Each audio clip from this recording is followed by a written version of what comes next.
ভিডিওটা একবার দেখার কথা বলেছিলাম, তো তোমরা কি দেখেছো? হ্যাঁ স্যার। আচ্ছা, ভেরি গুড। তাহলে তো আজকে খুব একটা ডিফিকাল্ট হওয়ার কিছু নয়, কারণ লাস্ট ক্লাসে যেটা বুঝিয়েছিলাম আজকেই একটু সেই জিনিসটা আরেকটু আমরা ডিটেলসে যাব, গিয়ে আমরা বুঝবো যে ব্যাপারটা কি হচ্ছে, নিউক্লিওসোমাল অ্যাসেম্বলি পুরো কনসেপ্টটা কি আসছে। ওকে, সো উইল স্টার্ট।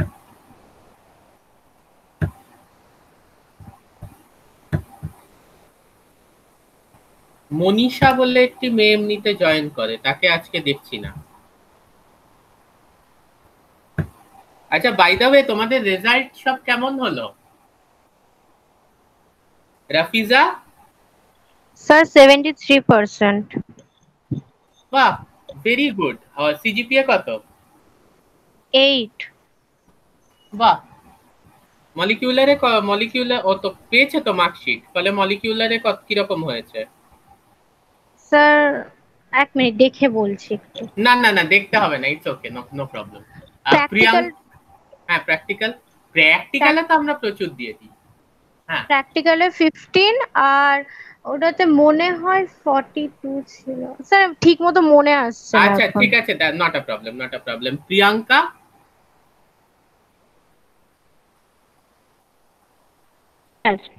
হ্যাঁ, প্রিয়াঙ্কা? যাই হোক, প্রিয়াঙ্কার গলা কটা কেটে যাচ্ছে কোনোভাবে। এনিওয়ে, ঠিক আছে, সবাই ভালো করেছো, খুব ভালো। আচ্ছা, ওই আশিস বলে ছেলে কি, ও কত পেয়েছে রাফিজা জানো? না স্যার। ও আচ্ছা আচ্ছা আচ্ছা, ওই ছেলেটি কত পেয়েছে আশিস বলে জানো না, তাই না? আচ্ছা, তোমাদের কি ওই যে মার্কস দেয় তাতে ইন্টারনাল এবং এক্সাম আলাদা দেয় না একসাথেই দেয় রাফিজা? একসাথে দিয়ে দেয়, একসাথে। মানে থিওরি পেপারের মধ্যে ইন্টারনালটা ঢুকিয়ে দেয়, তাই তো? হ্যাঁ। আচ্ছা আচ্ছা আচ্ছা, বুঝতে পেরেছি।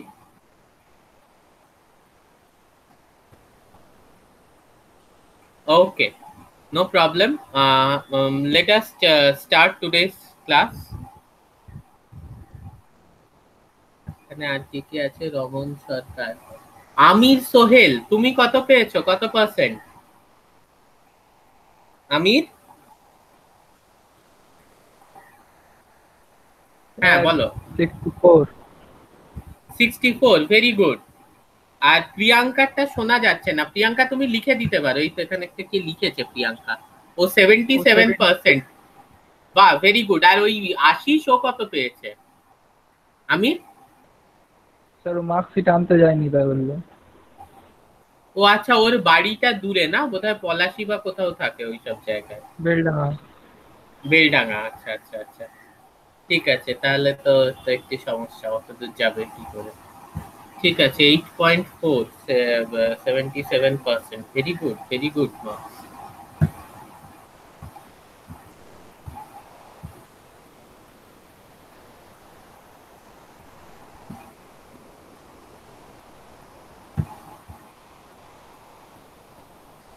ওকে, আচ্ছা, আমার স্যার গলা যেটা শুনতে পাচ্ছ? পয়েন্ট হ্যাঁ বলো। নাম্বার দেয়, হ্যাঁ স্যার যেটা এস কিউ বলে যেটা হ্যাঁ থাকে, হ্যাঁ, স্যার ওটা, স্যার ওটা কি হিসাবে দেয়?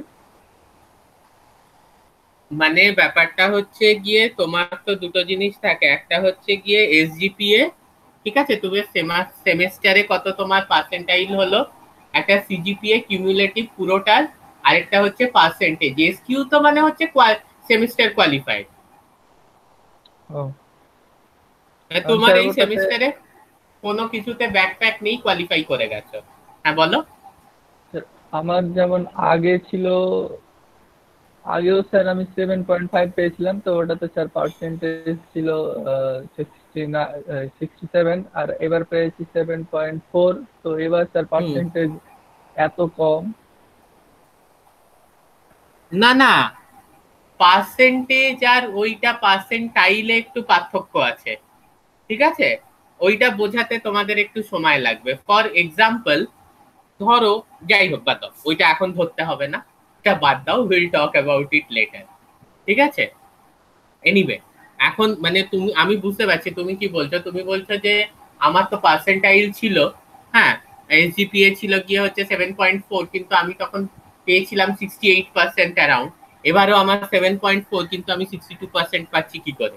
এইটাই তো প্রশ্ন। হ্যালো,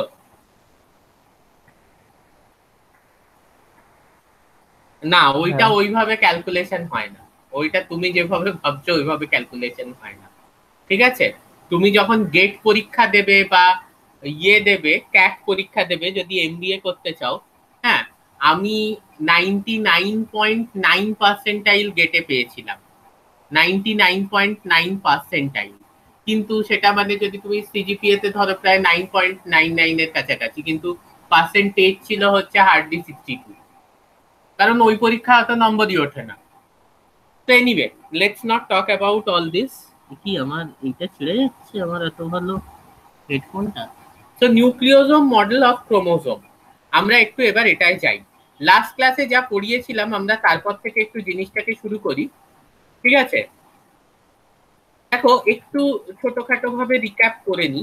দ্য পয়েন্ট ইজ যে আমরা লাস্ট ক্লাসে দেখেছিলাম যে ক্যালকুলেট করে আমাদের যদি মোটামুটি হ্যাপ্লয়েড জিনোম সাইজ হচ্ছে 3 × 10⁹, তাহলে ডিপ্লয়েড মানে 46টা ক্রোমোজোমে টোটাল যা ডিএনএ রয়েছে তাতে যদি আমরা বেস পেয়ারের নিরিখে সাইজ দেখতে যাই, তাহলে সেই সাইজটা হচ্ছে 6 × 10⁹।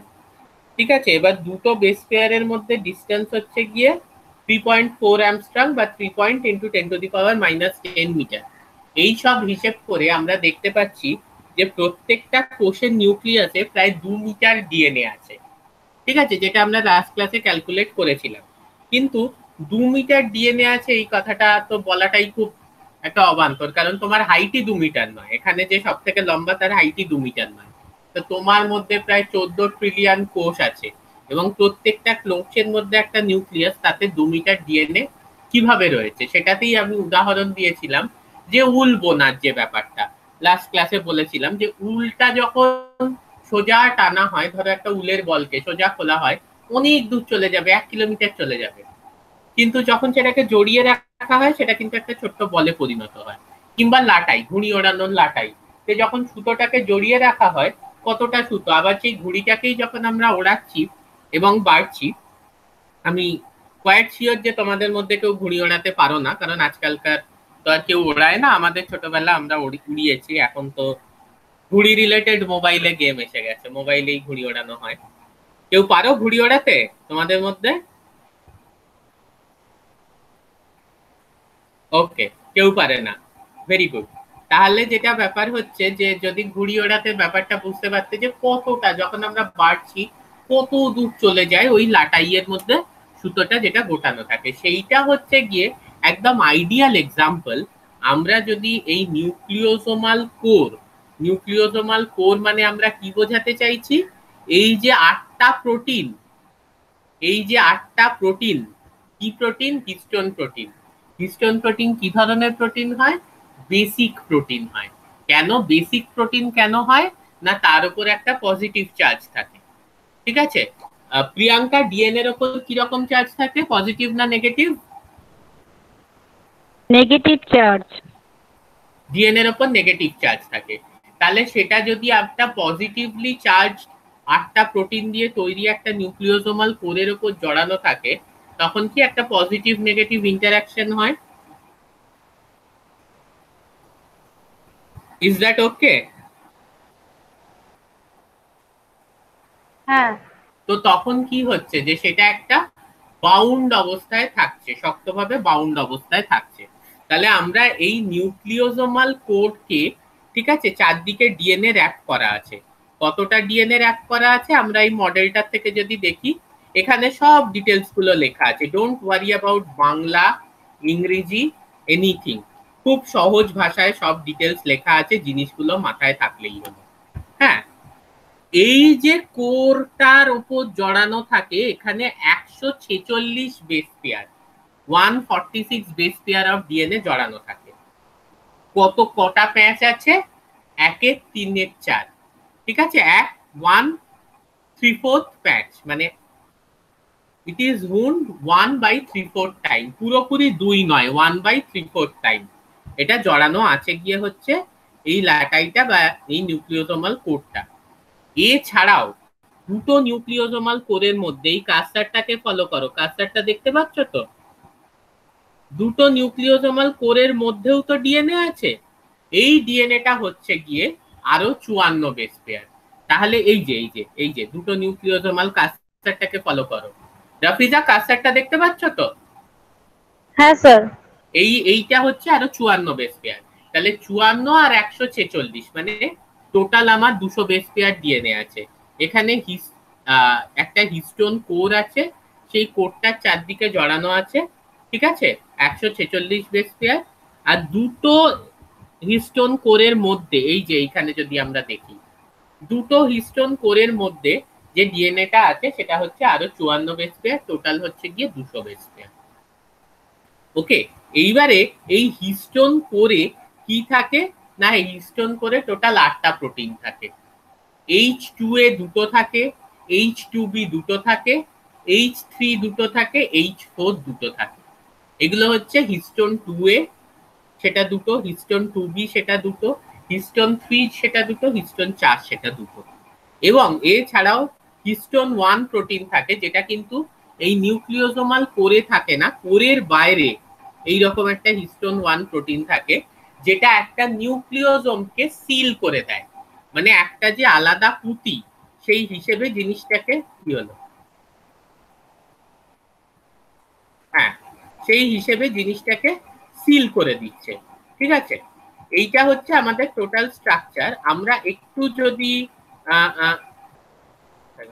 হ্যাঁ, আমরা যদি একটু আরেকটু ডিটেলসে বুঝি, একটু অর্গানাইজেশনটা বুঝি, প্রথমে কি হয় যে H3 এবং H4 একটা টেট্রামার তৈরি করে।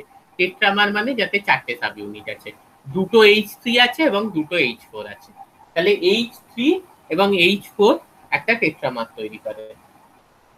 কি লক করে দিয়ে যাবে বাইরে থেকে? ওকে, H3 এবং H4 একটা টেট্রামার তৈরি করে, তাতে দুটো H3 আছে এবং দুটো H4 আছে। এইটা চারদিকে যুক্ত হয় গিয়ে হচ্ছে ডিএনএ।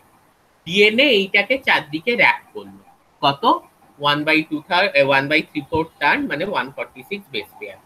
এইবারে এইটার সঙ্গে দুটো ডাইমার, একটা ডাইমার কি দিয়ে তৈরি, H2H2B, আরেকটা ডাইমার কি দিয়ে তৈরি, H2H2B। এই দুটো এসে যুক্ত হলো। আবার বলছি, H3H4, দুটো H3 এবং দুটো H4 মিলে একটা টেট্রামার তৈরি করলো, তার চারদিকে ডিএনএ জড়ালো, তারপরে H2A H2B একটা ডাইমার, আবার H2A H2B একটা ডাইমার, দুটো এসে যুক্ত হলো। এইটা হচ্ছে অর্গানাইজেশন। তারপরে কি না, তারপরে হচ্ছে এবার এটিপি খরচ হয় স্পেসিং, মানে নিউক্লিওজোম কোর গুলোর মধ্যে একটা স্পেসিং মেনটেন হয়। এই যে বলছি লিঙ্কার ডিএনএ, মানে দুটো নিউক্লিওজোমকে যে লিঙ্ক করছে, সেটা হচ্ছে 54 base pair for each of the nucleosome particle. ঠিক আছে, দুটো নিউক্লিওজোম মানে এর মধ্যে যেটা লিঙ্ক করছে সেটা হচ্ছে 54 base pair for each of the nucleosome particle, that is known as the linker DNA. সেটা দুটোকে যুক্ত করছে। মানে এইটা এত কিছু কমপ্লেক্স না, খুব সহজে আমি জিনিসটা তোমাদের বুঝিয়ে দিচ্ছি। এইটা দেখো, এইটা হচ্ছে একটা খুব আইডিয়াল উদাহরণ নিউক্লিওজোমাল প্যাকিং এর।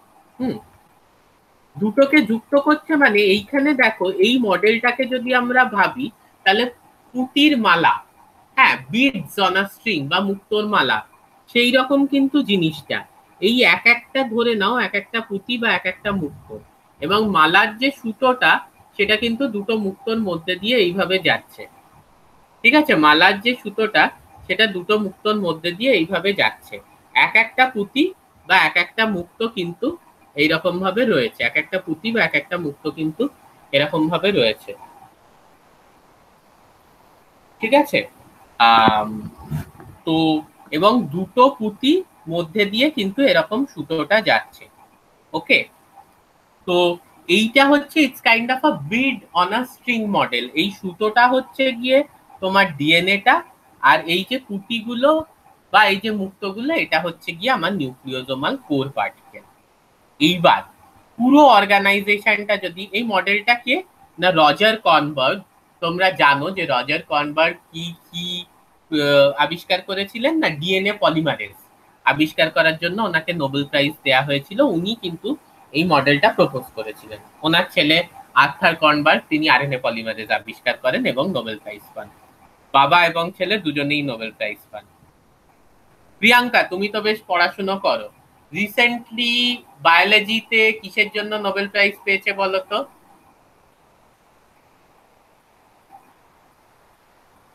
কেউ বলতে পারবে?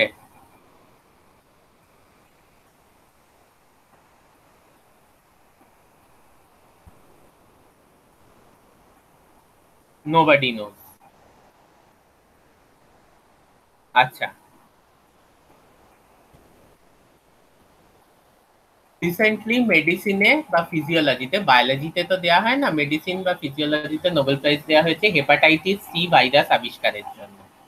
এবং কেমিস্ট্রিতেও কিন্তু বায়োলজিরই রিলেটেড পেয়েছে, সেটা হচ্ছে জিনোম এডিটিং মানে মলিকিউলার সিজার ক্রিসপার ক্যাস টেকনোলজির ওপর নোবেল পেয়েছে জেনিফার ডোডনা আর এমানুয়েল শার্পেন্টার। এনিওয়ে, আচ্ছা, এইখানে আমরা একটু এর পরে এইটা একটু দেখি যে ক্রোমোজোমাল প্যাকিংটা কিভাবে হচ্ছে। দেখো, এইটা হচ্ছে গিয়ে তোমার একটা ডাবল স্ট্র্যান্ডেড ডিএনএ। এই যে জিনিসটা দেখতে পাচ্ছ এটা কিন্তু crystal structure of the histone protein. মানে এই যে যেখানে আমার কার্সারটা ঘুরছে সেটা হচ্ছে বেসিক্যালি নিউক্লিওজোমাল কোর। এই কোরের চারদিকে ডিএনএ র্যাপ করে রয়েছে। এইটা হচ্ছে নিউক্লিওজোমাল কোর। এই কোরের চারদিকে কিন্তু ডিএনএ র্যাপ করে রয়েছে। করে কি না, এরকম একটা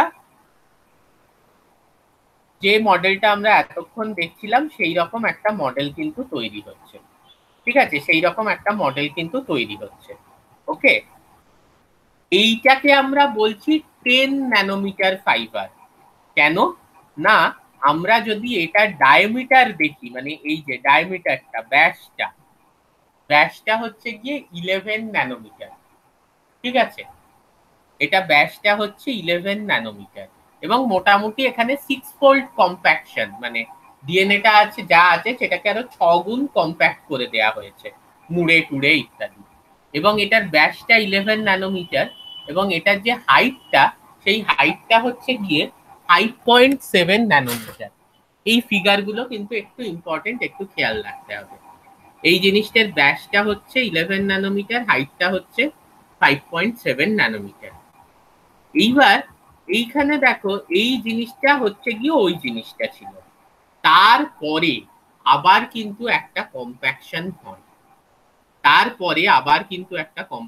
হয়, এই কম্প্যাকশনটাকে আমরা বলে থাকি গিয়ে হচ্ছে সলিনয়েড মডেল, যেখানে 6টা নিউক্লিওজোম মিলে একটা সলিনয়েড তৈরি করে বা 30 ন্যানোমিটার ফাইবার তৈরি করে। আমরা একটু উদাহরণ দেখি পাই কিনা। এই দেখো, এই একটা যে এইটা হচ্ছে মাঝখানের যে হিস্টোন অক্টামার, হ্যাঁ, এই যে একটা হিস্টোন অক্টামার রয়েছে দেখতে পাচ্ছ তো, এটার চারদিকে এই যে নীল রঙের এই জিনিসটা হচ্ছে ডিএনএ র্যাপ করে রয়েছে। এইগুলো হচ্ছে হিস্টোন 1 H1 প্রোটিন। এরকম 6টা নিউক্লিওজোম মিলে একটা 30 ন্যানোমিটার ফাইবার তৈরি করলো। তাহলে ডিএনএ প্রথম হলো গিয়ে হচ্ছে 10 nanometre fibre which is a nucleosomal core. Next হচ্ছে 6টা নিউক্লিওজোমাল কোর মিলে একটা 30 ন্যানোমিটার ফাইবার তৈরি করলো, যেটাকে আমরা সলিনয়েড মডেল বলে থাকি। 6টা নিউক্লিওজোমাল কোর মিলে একটা 30 ন্যানোমিটার ফাইবার তৈরি করলো, যেটাকে আমরা সলিনয়েড মডেল বলে থাকি। এইবার নেক্সট স্টেপে কি হচ্ছে, তাহলে দেখো এখানে খুব সুন্দরভাবে বোঝানো আছে। এইটা হচ্ছে এই ডিএনএটা, আবার এই একটা নিউক্লিওজোমাল কোর হচ্ছে এইটুকু মোটে জায়গা। আবার এই পুরো 30 ন্যানোমিটার ফাইবারটা হচ্ছে ফার্দার কম্প্যাকশন, মানে দিস ইজ 700 ন্যানোমিটার। তাহলে 10 ন্যানোমিটার, 30 ন্যানোমিটার, 700 ন্যানোমিটার। সেই 700 ন্যানোমিটারটা আমরা কোথায় দেখতে পাই না, আমরা মেটাফেজের যে ক্রোমোজোম তার ইন্ডিভিজুয়াল ক্রোম্যাটিডকে 700 ন্যানোমিটার হিসেবে দেখতে পাই। মেটাফেজের যে ক্রোমোজোম তার ইন্ডিভিজুয়াল ক্রোম্যাটিডকে দেখতে পাই। এই যে at the metaphase the chromosomes are moved approximately 700 nanometer and found associated with scaffold proteins, মানে এই রকম জায়গায় শুধু হিস্টোন না আরো কিছু স্ক্যাফোল্ড প্রোটিনস থাকে সেই সঙ্গেও কিন্তু অ্যাসোসিয়েটেড থাকে। তাহলে 10 ন্যানোমিটার হচ্ছে নিউক্লিওজোমাল কোর মডেল, 30 ন্যানোমিটার 6টা হিস্টোন দিয়ে তৈরি হচ্ছে, এখানে আমরা দেখছি 6টা হিস্টোন দিয়ে তৈরি হচ্ছে, এই 6টা নিউক্লিওজোমাল কোর দিয়ে তৈরি হচ্ছে 30 ন্যানোমিটার ফাইবার। তারপর হচ্ছে 700 ন্যানোমিটার ফাইবার, যেটা কোথায় আমরা দেখতে পাচ্ছি না মেটাফেজ ক্রোমোজোমে আমরা কিন্তু দেখতে পাচ্ছি।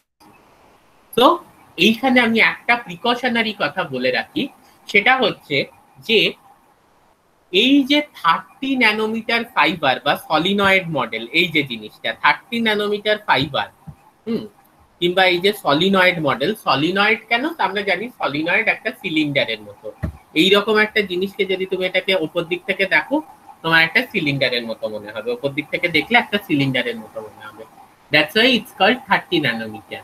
তাহলে এই যে সলিনয়েড বা এই যে 30 ন্যানোমিটার ফাইবার যেটা একটা সলিনয়েড তৈরি করছে, এই জিনিসটা কিন্তু অ্যাকচুয়ালি কোনোদিনও ভিজুয়ালাইজ করা যায়নি, এই জিনিসটা কোনোদিনও কিন্তু অ্যাকচুয়ালি ভিজুয়ালাইজ করা যায়নি বা অ্যাকচুয়ালি আজ অব্দি ইমেজিং করা যায়নি বা দেখা যায়নি, ঠিক আছে?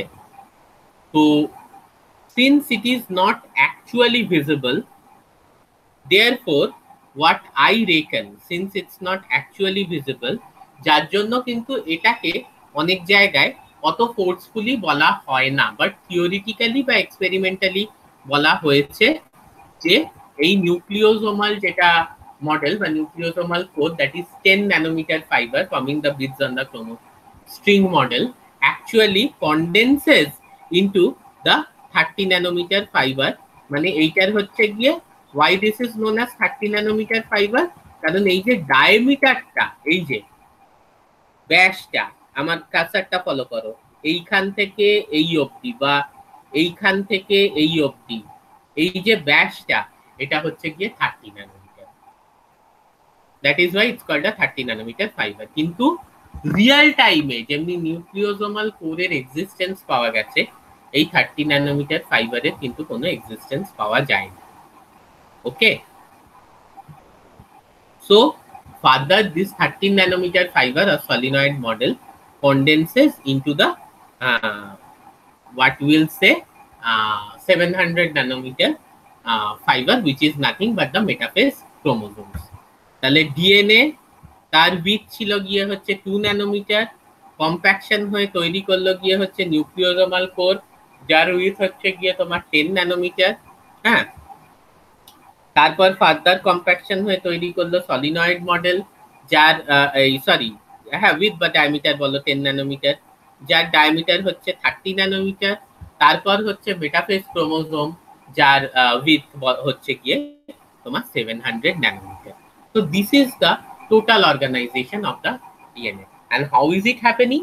It is happening যে প্রথমে H3H4 টেট্রামার তৈরি করলো, তার চারদিকে ডিএনএ র্যাপ করলো, তারপরে H2A H2B একটা ডাইমার, H2A H2B একটা ডাইমার দিয়ে অ্যাসোসিয়েট হলো, তারপরে এটিপি খরচ করে কি হলো, প্রত্যেকটার মধ্যে একটা করে packing. Okay, this is the total nucleosomal model. আমি বেরোচ্ছি, কারোর কোনো কোয়েশ্চেন থাকলে আমাকে জিজ্ঞেস করো, তারপর আমরা ইউক্রোম্যাটিন হেটেরোক্রোম্যাটিন পার্টটায় যাব। এটা যদি বুঝে যাও তাহলে ইউক্রোম্যাটিন হেটেরোক্রোম্যাটিন খুব কঠিন কিছু হবে না। হ্যাঁ বলো স্যার, বুঝতে অসুবিধা হলো। অসুবিধা হলো? হ্যাঁ, গুলিয়ে গেল কি রকম। কি গুলিয়েছে আমাকে একটু বলো। 30 ন্যানোমিটার ফাইবারটা বোঝালেন, ওটা বুঝতে পেরেছি, তারপর থেকে যেগুলো বললেন মানে একসাথে সব মিলে বুঝতে পারলাম না। একবার বলে দিন। আচ্ছা, very very good, very good. একবার কেন, আমি 100 বার বলতে রাজি আছি, কোনো অসুবিধা নেই। ঠিক আছে, তুমি অন থাকো, অন থাকো। হ্যাঁ, এখানে বুঝতে পারবে না, আমাকে আটকাবে। 10 ন্যানোমিটার ফাইবার, 10 ন্যানোমিটার হচ্ছে গিয়ে 11 ন্যানোমিটার মোটামুটি একটা নিউক্লিওজোমের, এই যে নিউক্লিওজোম কোর, তার চারদিকে ডিএনএ র্যাপ করে রয়েছে, এটার ব্যাস হচ্ছে 11 ন্যানোমিটার। বোঝা গেল? রাফিজা? হ্যাঁ হ্যাঁ হ্যালো, হ্যাঁ এইটা হ্যাঁ নিয়ে কোনো ডাউট নেই তো? না, এটা না। এটার কোনো ডাউট নেই, এটার ব্যাস হচ্ছে 11 ন্যানোমিটার, এটা কমপ্লিটলি বোঝা গেছে। ওকে হ্যাঁ রাফিজা? হ্যাঁ হ্যাঁ স্যার। আচ্ছা আচ্ছা ঠিক আছে। নেক্সট হচ্ছে যে এই রকম ছটা, এইটা একটা নিউক্লিওজোম কোর, ডিএনএ অ্যাসোসিয়েটেড আছে 146 বেস পেয়ার আর 54 বেস পেয়ার এখানে আছে। এইখানে 146, এখানে 54, এখানে 146, এখানে 54। বোঝা যাচ্ছে তো রাফিজা? হ্যাঁ হ্যাঁ, একই এরকম, আগের মতো হ্যাঁ 146 আর 54 তারপরে। এরকম ছটা নিউক্লিওজোমাল কোর মিলে তোমার তৈরি করলো একটা সলিনয়েড। সলিনয়েড আমরা কাকে বলি, আমরা ফিজিক্সে পড়েছি। তুমি যদি ওপর থেকে একটা সিলিন্ডারকে দেখো, হ্যাঁ গ্যাসের একটা সিলিন্ডার, সেটাকে তুমি ওপর থেকে দেখছো, তো এইরকম একটা জিনিস দেখতে পাবে না? ওপর থেকে যদি দেখো দেখতে পাবে তো, এটা গ্যাসের হ্যাঁ স্যার, সিলিন্ডার। মানে ওপরে যে জায়গাটা নব থাকে সিলিন্ডার, হ্যাঁ ওই জায়গাটা বলছেন? হ্যাঁ হ্যাঁ হ্যাঁ। তো একটা সিলিন্ডারকে যখন আমরা উপর থেকে দেখছি, similar to a solenoid structure. ঠিক আছে? হ্যালো রাফিজা? হ্যাঁ স্যার বলছি। হ্যাঁ, তাহলে এই রকম ছটা নিউক্লিওজোমাল কোর মিলে একটা এরকম সলিনয়েড তৈরি করছে। এবার এই সলিনয়েডটার ব্যাস হচ্ছে, ব্যাস মানে কার্সারটা ফলো করো, এখান থেকে এই অবধি বা এখান থেকে এই অবধি, ব্যাস তুমি নিশ্চয়ই বোঝো, বা এখান থেকে এই অবধি, এটা হ্যাঁ। হচ্ছে গিয়ে 30 ন্যানোমিটার। এই হুম। অবধি ক্লিয়ার? হ্যাঁ। এইবার আমরা কম্প্যাকশনের লেভেলটা একটু দেখি। প্রথমে এই যে ডিএনএটা আছে, এই ডিএনএটা, হ্যাঁ এটা তোমার ব্যাস কত ছিল? 34 না, প্রত্যেকটা 20 10। ন্যানো, 20 অ্যামস্ট্রং বা 2 ন্যানোমিটার। ঠিক আছে? DNA diameter 2 nanometre Watson Crick মডেলে। তারপরে এটা নিউক্লিওজোমাল করে 200টা বেস পেয়ার ডিএনএ র্যাপ করলো। এই যে এই জিনিসটা, this is the nucleosomal core. Is it clear Rafija? না বুঝতে না পারলে স্যার, বলো। না ক্লিয়ার না? এটা না। আচ্ছা, এই যে ভেতরের যে জিনিসগুলো দেখতে পাচ্ছ, এইগুলো হচ্ছে হিস্টোন প্রোটিন। তুমি বলবে স্যার ওখানে তো গোল গোল দেখাচ্ছিল, তাহলে এখানে ডিএনএ এর মতো কেন দেখাচ্ছে? এগুলো ডিএনএ এর মতো নয়, এগুলো হচ্ছে প্রোটিনের এক ধরনের সেকেন্ডারি স্ট্রাকচার, যাকে বলে অ্যালফা হেলিক্স। ঠিক আছে? প্রোটিনের মধ্যে এক ধরনের সেকেন্ডারি স্ট্রাকচার হয়, সেটাকে অ্যালফা হেলিক্স বলে। সেইটাকে তুমি ক্রিস্টালোগ্রাফিক লেভেলে যদি দেখো, এইরকম দেখতে লাগবে। তোমার অত ভেবে লাভ নেই, তুমি এইটা বোঝো যে এখানে 4 ধরনের তুমি দেখতে পাচ্ছ তো, এই শ্যাওলা, নীল, হ্যাঁ। তারপর হচ্ছে এই রানী কালার, আর এইটা হচ্ছে গিয়ে কমলা। এইটা হচ্ছে 4টে প্রোটিন, H2A, H2B, H3 আর H4। H4। হ্যাঁ। ঠিক আছে? এইটা কোডটা তৈরি করলো, এর চারদিকে ডিএনএ র্যাপ করা আছে। তো this is the 10 nanometre fibre. এইরকম 6টা 10 ন্যানোমিটার তোমার নিউক্লিওজোমাল কোর মিলে এই যে সলিনয়েডটা, এই যে দেখো 1 2 3 4 5 6, এই জিনিসটাই কিন্তু এইখানে ছিল, এই জিনিসটা তৈরি হলো। বোঝা গেল? হুম। না বুঝতে পারলে বলো। This is the solenoid. তাহলে 30 ন্যানোমিটার। এইবারে এটা ফার্দার কন্ডেনসেশন হচ্ছে। কিভাবে কন্ডেনসেশন হচ্ছে? এই যে মাঝখানে লাল রঙের জিনিসটা দেখতে পাচ্ছ, হ্যাঁ।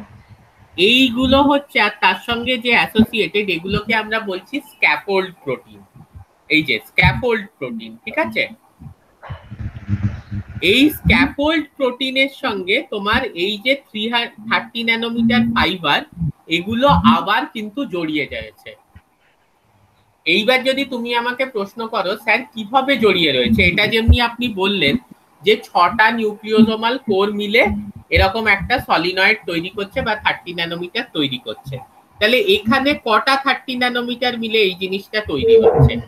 এটার উত্তরটা আমি দিতে পারবো না। তার কারণ হচ্ছে, আমি আগেই বলেছি, এটা বায়োলজিক্যাল সিস্টেমে কোনোদিনও দেখা যায় না, শুধু এক্সপেরিমেন্টালি লোকে জানে যে এই ফাইবারটা রয়েছে।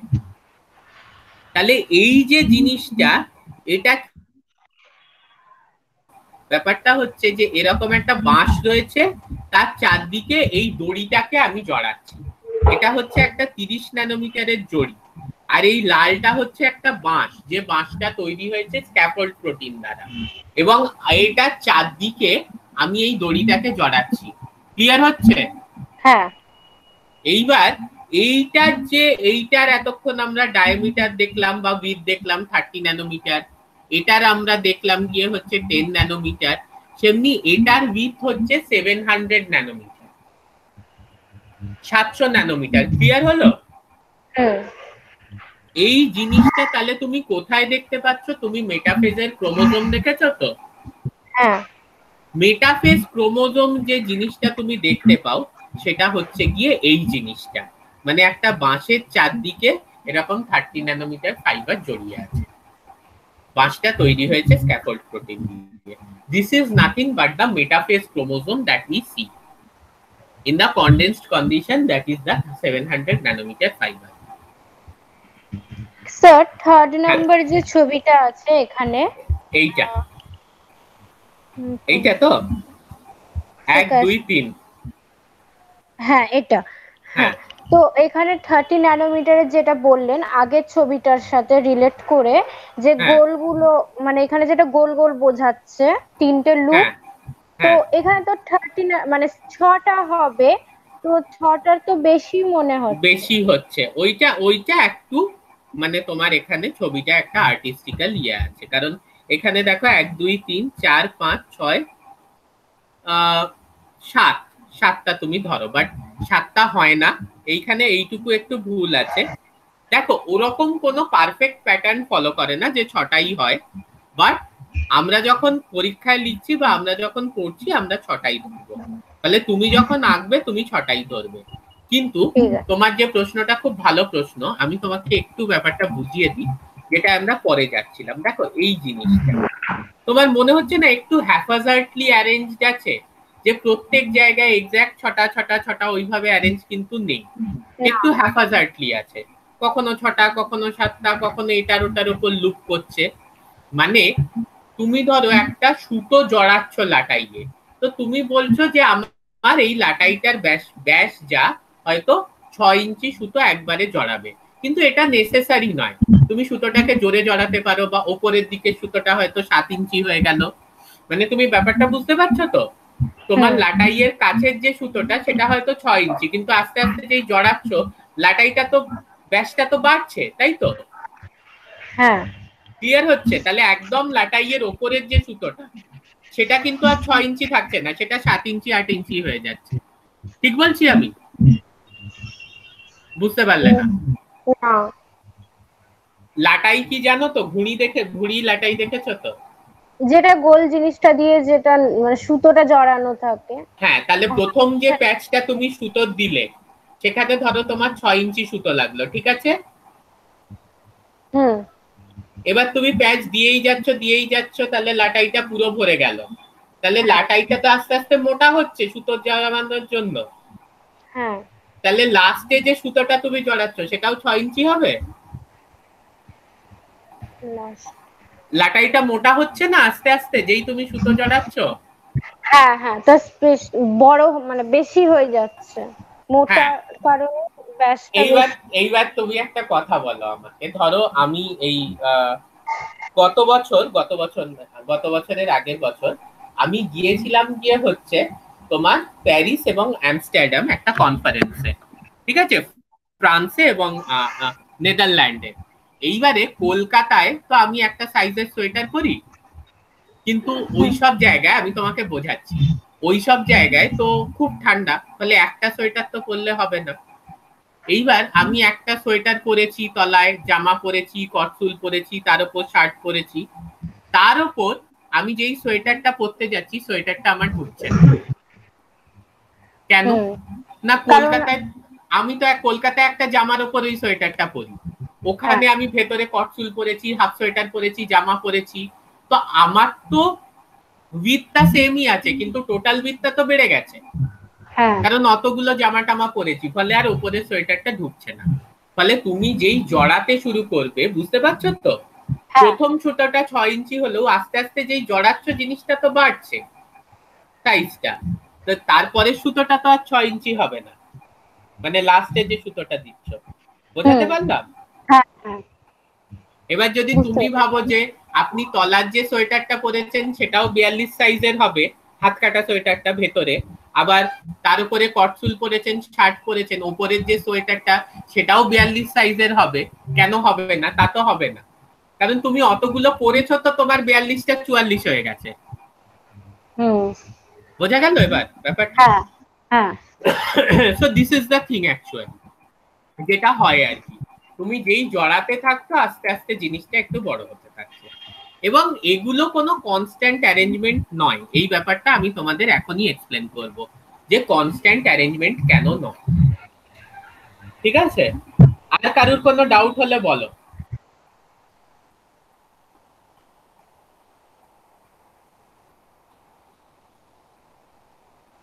আর কারোর কোনো ডাউট আছে?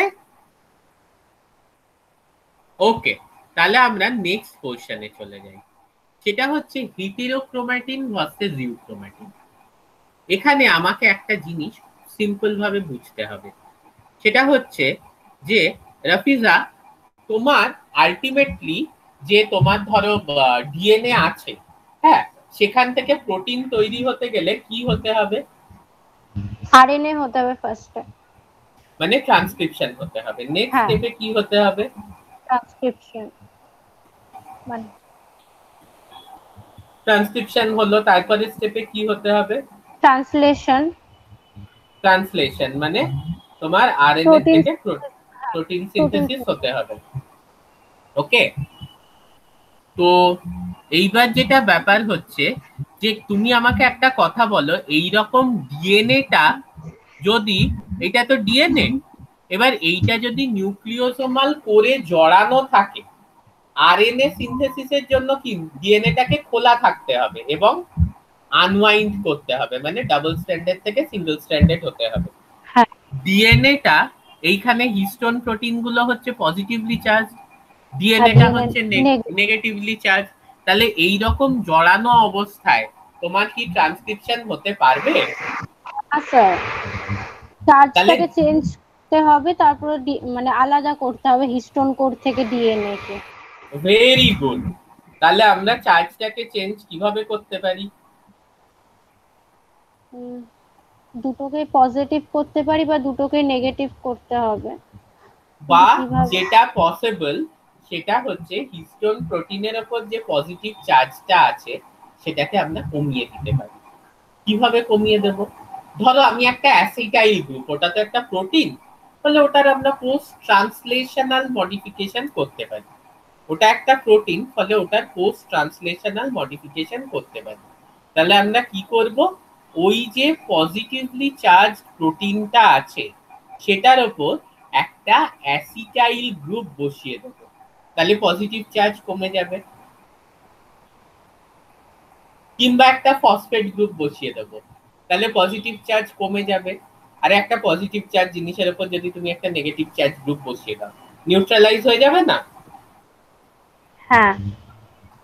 তো দিস আর দ্য প্রসেসেস, যেটা আমি এখন একেবারেই ঢুকবো না। এই যে মিথাইলেশন, অ্যাসিটাইলেশন, ফসফোরাইলেশন, ডিঅ্যাসিটাইলেশন, ডিফসফোরাইলেশন, এই ধরনের যে মডিফিকেশন গুলো আমরা হিস্টোন কোর প্রোটিনের করে থাকি, ঠিক আছে, সেইটার দ্বারা আমরা হিস্টোন কোর প্রোটিনের উপর পজিটিভ চার্জটা কমাতে বা বাড়াতে পারি।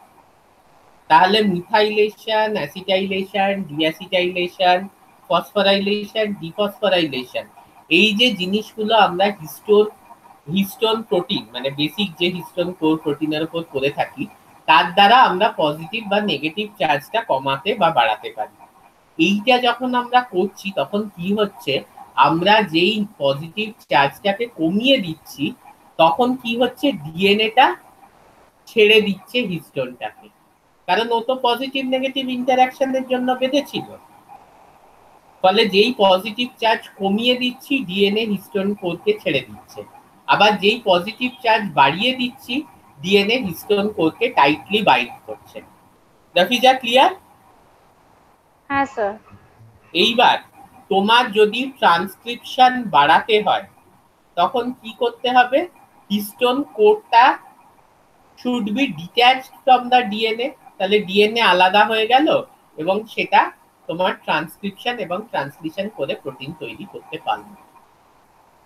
তাহলে হিস্টোন কোরের ওপর যদি আমি পজিটিভ চার্জটাকে কমিয়ে দিই বাই অ্যাসিটাইলেশন, ফসফোরাইলেশন এক্সেট্রা, তখন কি হবে যে ও ডিএনএ কে ছেড়ে দেবে এবং ডিএনএ তখন কিন্তু ট্রান্সক্রিপশন ট্রান্সলেশন করতে সক্ষম হবে।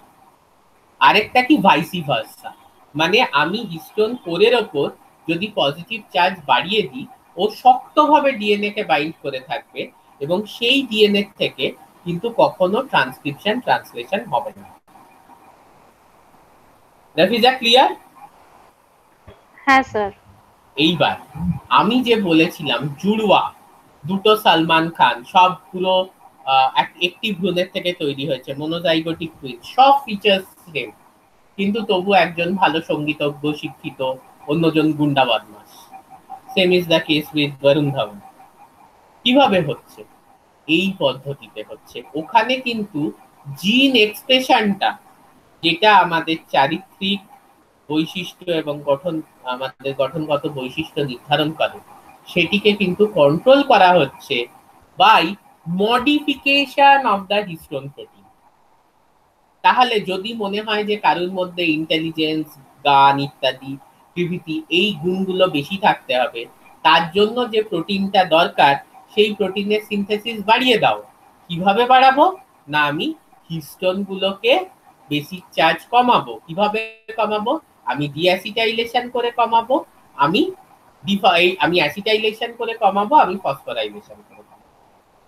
ঠিক আছে, কমিয়ে দিলাম, ডিএনএ কে ছেড়ে দিল, ডিএনএ থেকে এবার প্রোটিন তৈরি হবে, যে প্রোটিন গুলো একজনকে গান, পড়াশুনো ইত্যাদিতে ভালো করবে।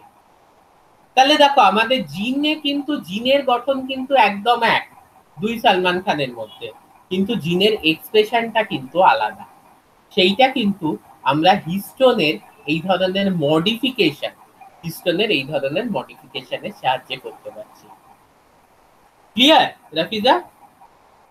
হ্যাঁ স্যার।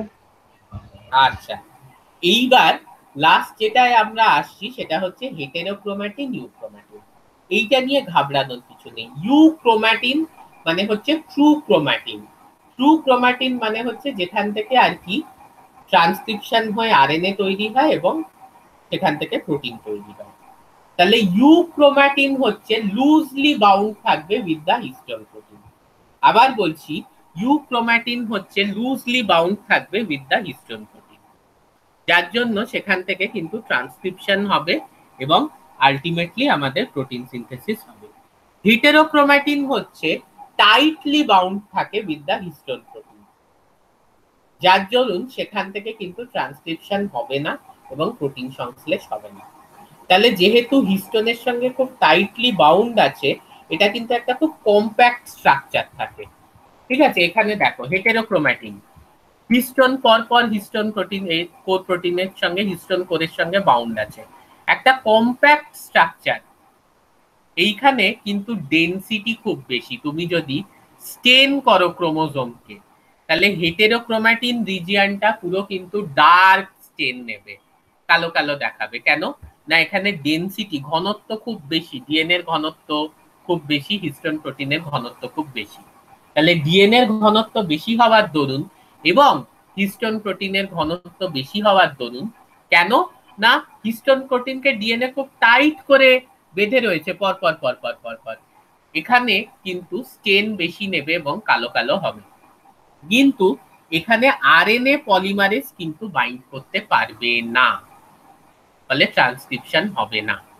ইউজুয়ালি দেখা যায় এই যে সলিনয়েড বা 30 ন্যানোমিটার যে মডেলটা বললাম, হেটেরোক্রোম্যাটিন রিজিয়নে ওরকম সলিনয়েড বা 30 ক্রোম্যাটিন মডেল কিন্তু দেখা যায়। তাহলে হেটেরোক্রোম্যাটিন ডার্কলি স্টেন্ড, ডেনসিটি অফ ডিএনএ হিস্টোনস মোর, সেখান থেকে ট্রান্সক্রিপশন ট্রান্সলেশন হয় না, আরএনএ পলিমারেজ বাইন্ড করতে পারে। এইদিকে দেখো ইউক্রোম্যাটিন রিজিয়ন, এখানে কিন্তু আরএনএ পলিমারেজ বাইন্ড করেছে।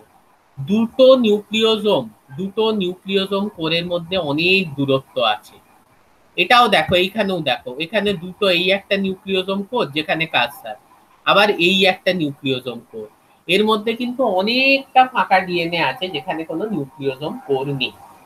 তাহলে সেই জায়গায় কিন্তু আরএনএ পলিমারেজ বাইন্ড করতে পারছে এবং ট্রান্সক্রিপশন ট্রান্সলেশন করতে পারছে। তাহলে আমরা দেখতে পাচ্ছি যে ইউক্রোমাটিন রিজিয়নে কিন্তু DNA is loosely bound around the histone core proteins. In the euchromatin region, DNA is loosely bound around the histone core proteins. Histone core proteins এর চারদিকে ডিএনএ কিন্তু খুব লুজ ভাবে বাউন্ড থাকে, ঠিক আছে, in the euchromatin region. Sir একটা question করতাম। অবশ্যই করো। কি তুমি রাফিজা বলছো? হ্যাঁ হ্যাঁ বলো। স্যার এখানে যেটা বলছি যে তার আগে একটা জিনিস ছোট্ট আমি বলে নিই, আরেকটা যেটা ইউক্রোমাটিন হবে, যেহেতু ডিএনএটা খুব লুজলি বাউন্ড থাকছে, অনেকটা গ্যাপ থাকছে, আরএনএ পলিমারেজ এসে বাইন্ড করতে পারছে, ট্রান্সক্রিপশন হচ্ছে, এই জায়গাটা কিন্তু লাইট স্টেন্ড হবে, কারণ ডিএনএ এবং হিস্টোন কোর প্রোটিনের ঘনত্ব কিন্তু অনেক কম হবে, ফলে অত বেশি স্টেন নেবে না এবং that region will be lightly stent. হ্যাঁ রাফিজা বল। দুটো হিস্টোন কোরের মাঝে গ্যাপটা বেশি থাকছে, সেজন্য আরএনএ পলিমারেজ এসে যুক্ত হতে পারছে ইউক্রোমাটিনে, আর হেটারোক্রোমাটিনে কম হচ্ছে। তো এখানেও কি 54 বেস পেয়ারই থাকবে ডিএনএটা? না, 54 বেস পেয়ার, হ্যাঁ 54 বেস পেয়ার থাকবে না। Very good question. চেঞ্জ হবে মানে ব্যাপারটা কি হচ্ছে যে এখানে অনেক মাঝখানে ডিএনএ আছে, যে ডিএনএ গুলো ওই যে হিস্টোন কোর বা পুঁতির থেকে খুলে গেছে। ধরো তুমি একটা পুঁতির মালা পড়েছো, বড় বড় গোল মুক্তোর মালা পড়েছো, তাতে মাঝখানে দুটো মুক্ত খুলে বেরিয়ে গেল, তাহলে সেই জায়গায় সুতোটা তো ওপেন হয়ে যাবে। হ্যাঁ, এইখানে সেই ব্যাপারটা। এবার পুঁতিগুলো কেন খুলে বেরিয়ে যাচ্ছে না, সেইখানে হিস্টোন প্রোটিনস যেগুলো আছে H2H2B H3H4, সেখানে আমি প্রচুর অ্যাসিটাইল এবং ফসফরাইল গ্রুপ অ্যাড করেছি, যার জন্য তাদের বেসিক চার্জ বা পজিটিভ চার্জ কমে গেছে। এবার তারা আর ডিএনএ এর সঙ্গে যুক্ত থাকতে পারছে না, তারা খুলে বেরিয়ে যাচ্ছে। এটা হচ্ছে যে তোমার ধরো 10টা পুঁতির মালা আছে, কিন্তু মাঝখান থেকে 7টা পুঁতিকেই আমি মাঝখান থেকে ভেঙে দিয়েছি, মানে অ্যাসিটাইলেট বা ফসফরাইলেট করেছি, তো সেগুলো খুলে বেরিয়ে গেছে। এবার সেই জায়গাগুলোয় কিন্তু আরএনএ পলিমারেজ এসে বাইন্ড করতে পারবে। ক্লিয়ার? হ্যাঁ স্যার।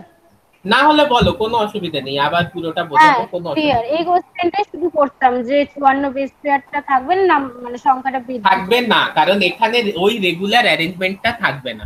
তুমি দেখো এখানে অ্যারেঞ্জমেন্টটা রেগুলার মনে হচ্ছে তো, পর পর পর পর পর পর পর পর আছে, এখানে কোনো রেগুলার হ্যাঁ কোনো রেগুলার অ্যারেঞ্জমেন্টই নেই। ওকে, হ্যাঁ। তো this is the difference between euchromatin and heterochromatin.